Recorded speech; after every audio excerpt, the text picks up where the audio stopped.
Welcome, impactful parents. Today we're going to talk about power struggles in our family.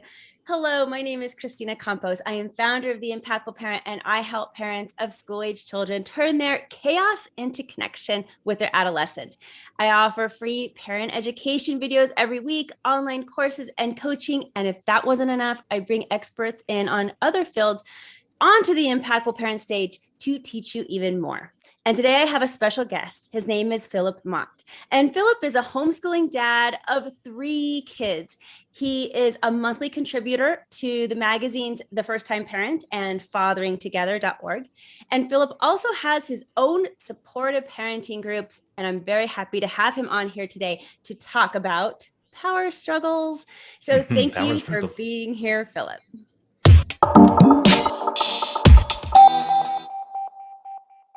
Let's get started right away. I want to ask you, why do you think that power struggles are so prevalent in family life? Well, one of the main things that I see parents really believe, and maybe we would never say it this way, but we believe that we are the sole responsibility um, for bringing up and like training our kids. So we think that that doesn't fall to them at all. So when we are trying to get them to do things, we kind of assume that they don't want to do it. And so we have to make them do it. And so we put ourselves kind of in opposition to their desires and try to force them through things. Yes, from my experience, power struggles, it's that it's the parent wanting to control a little too much. And, Mhm. to not the parent's fault. It usually comes from a place of love where they just don't like to see their child mess up. They don't want to see him hurt. They don't want to see him fail. And then couple that with years of being an authority figure and being able to have so much control over their children in what they do and how they can influence them. And then the tween and teen years start to emerge, and now your adolescent starts to gain their own independence and they want to like break free of kind of the reins of control. And then I see the power struggles like Mhm. amplified. But not to say that your toddler doesn't do it too, because they certainly do it also for the same reasons, trying to develop independence, trying to develop their own identity. It's Yeah. interesting how it all works out. Yeah, absolutely. And I was going to say that same point that that it starts early on when they start to develop that they have ideas of their own, and toddlers are notorious for being very demanding. And if we don't approach that from from a place of getting on the same side and kind of figuring out how can we go both get the same things, we start those power struggles early, which tends to be the focus of my writing is the early childhood. But then I've worked with a lot of teens over the past too. So, Well, let's talk about that a little bit. How would you advise a parent who is in that situation where they're beginning to see power struggles, whether it is from their young person or maybe their young adult? So, how can they avoid getting themselves into that struggle of power? yeah, uh, something about the way you said that, it actually reminded me of a story I heard about Disney parks, their training came to mind. I had some other notes and I thought, no, this is actually more important, I think. But I had heard that in when Disney Parks does their training, they train their employees to find a way to say yes. So whatever a person is asking, um, find a way to say yes. And that would be my advice to parents, especially of teenagers, is well, I do that with my kids too. Like, Dad, let me use your computer. I'll let you use my computer when I'm done with this. Um, and so I haven't said no. I've said yes, but I've reframed it in a lot of ways, and taking a few moments to find a way to, like, how can I say yes to this? Um, someone says, I want to go get ice cream or I want to watch a movie. A teenager might say that. And it's not really the right time to do that. Maybe it's 10 o'clock on a school night. And you might say, ice cream sounds like a great treat to get tomorrow after school or Friday after school, instead of just shutting it down and possibly opening up that space for frustration. Not that I really have a problem with frustration, but if I can avoid it, I'd like to.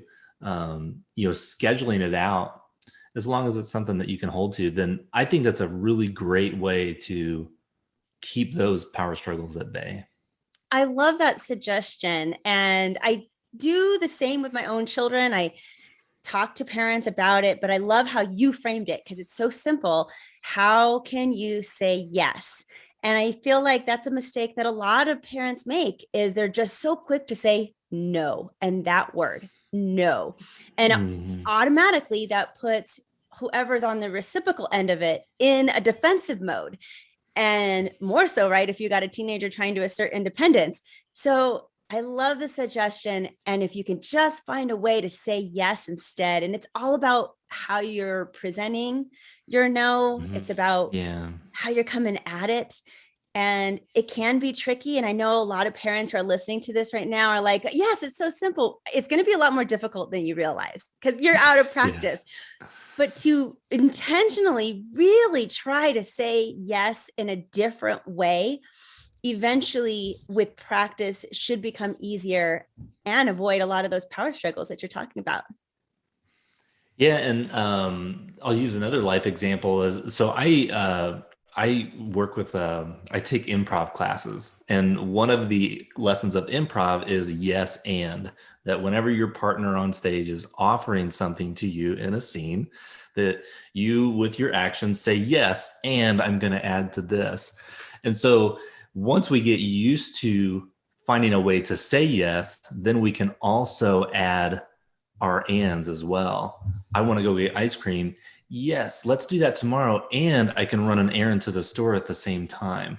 So I start to add little ways that we're communicating back and forth on the same side instead of against each other. Instead of saying, we don't have time, I have to go to the store tomorrow, I'm saying, yes, we can do that. And I can do my thing too. And I like that suggestion coupled with if you don't have your own agenda, because sometimes we don't as parents. Now, a lot of times we do, but sometimes we don't, that you could say, yes. And how else could I help you prepare for whatever that the activity is? Yeah. Can I encourage you to get your homework done earlier so that you can go out with your friends this weekend, even though technically you're saying the no to right now? No, you can't go to your friends. It's 10 o'clock. It's too late. Yes, you can this Yeah. weekend. How can I help you make that happen so that it stays? Yeah, I really like that. Just help reminding that it's kind of like a way to remind them they do have some responsibilities that they're holding themselves to, and but you're not nagging them. So I do like those different ways to like bring things back up. Remember, you have that homework that you were kind of putting off. What are some things that, how can I help you set aside time to do that so that it doesn't get in the way of other things that you want to do? And it reinforces that you're there for them to help them. I think kids, Yeah. especially when you've been in those power struggles for a long time, kids forget that you're actually on their side because it doesn't feel like that to them. So Yeah. I think that verbal reminder of yes, you can, and how can I help you get that so I don't have to say no later is just, it's another way to communicate so much better. Yeah, absolutely.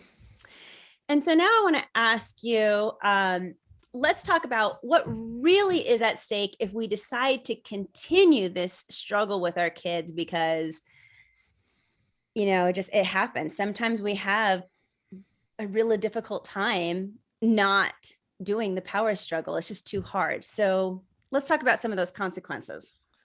Yeah, I think what we tend to think is like, I have to do this for their own good, and we think, well, maybe their pain is at stake, but that I can get through. But I think I know that from my life with my own family, from watching other families go through this, that it's not the pain that's at stake. It's the relationship that we have with our children. And when we start to disrupt the fabric of that relationship and the bond, it's not like I don't want to paint it like this doomy, gloomy picture that we'll never talk to them again. It's we start to lose influence in their life, and we start to lose influence in the areas that really matter in terms of who are their friends, who do they feel connected to. We don't have a lot of control of that, but we do have some influence. So when we're thinking about our kids and interacting with them, um, one of the things that is helpful to ask ourselves is this helping or hurting the relationship? Is what am I doing? Things like nagging or criticizing. If I have enough self-awareness to stop and ask myself, is what I am doing right now going to help this relationship, or is it going to hurt the relationship? I think parents are accustomed to asking or telling themselves, this is going to help my child in the future. So we have to work through the pain.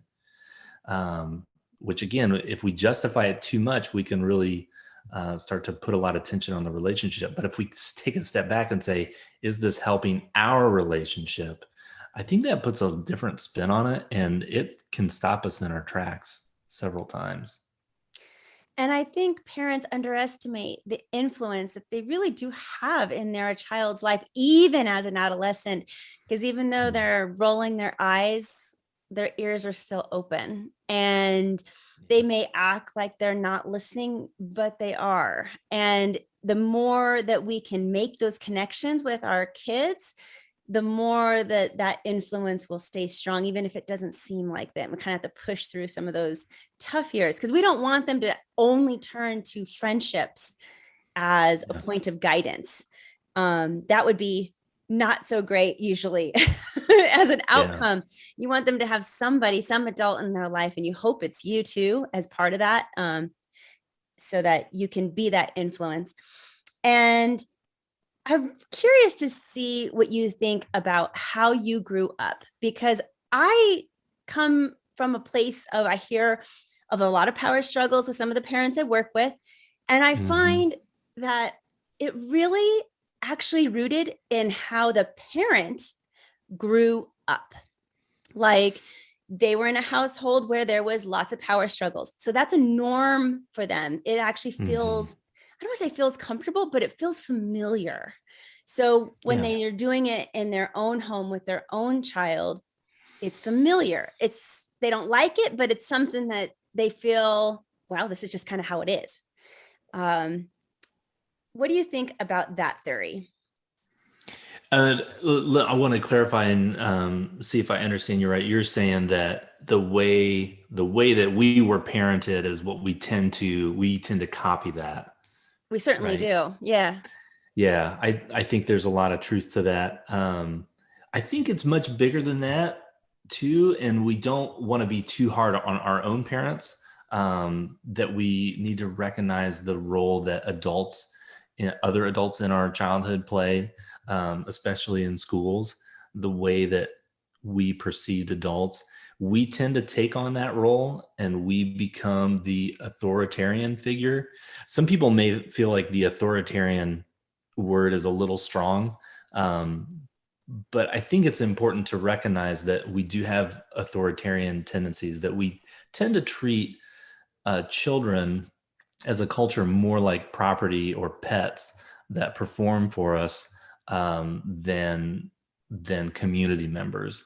And so making that shift and trying to become less authoritarian, I think, is really important. Does that answer that question? I felt like I got off on a little side tangent. Well, I think you made another good point, that it's about our perspective. How do you view your children? Are you an authoritarian? Are you in control of them per se? Or are they an equal? Or if they're not an equal, what are they? What are they if they're somewhere in between? And to recognize that's your viewpoint on how you're viewing your family members. I think that's all very important to understand, so that those power struggles could be more understood too, of why they're even happening. Now, tell me a little bit more about what you do and how people could reach out to you and hear more of you if they resonate. I'm working on a book that is tentatively called Relatable, which is really all about this concept of how do we become relatable to our kids, and unpacking those authoritarian tendencies a lot and the things that get in our way. If people want to reach out to me, Philip Mott 1 on Twitter is probably the easiest place to get me. There's a community of other homeschooling moms and dads that I interact with there. And that's a really good place to connect. And that's where I share most of my content. And if you would like to become a more impactful parent, check out all of what my website has to offer. I have parenting courses, family coaching, 30-day challenges, and lots of free resources. But until next time, you got this, parents. We're just here to help.